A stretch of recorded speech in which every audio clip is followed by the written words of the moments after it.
Football ইতিহাসের রঙ্গমঞ্চে উঠতে চলেছে ২০২৬ সালের বিশ্বকাপের আসর।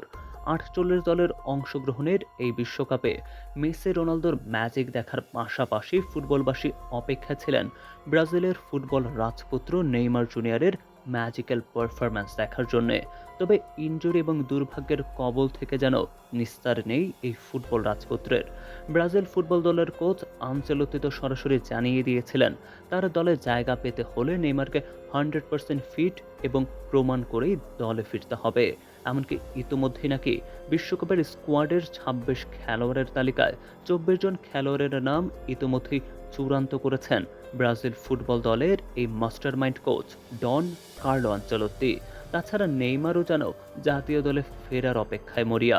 আদৌ কি তিনি ডাক পাবেন ব্রাজিল দলের স্কোয়াডে, নাকি এখানেই শেষ হবে এক মুকুটবিহীন রাজপুত্রের ফুটবল যাত্রা?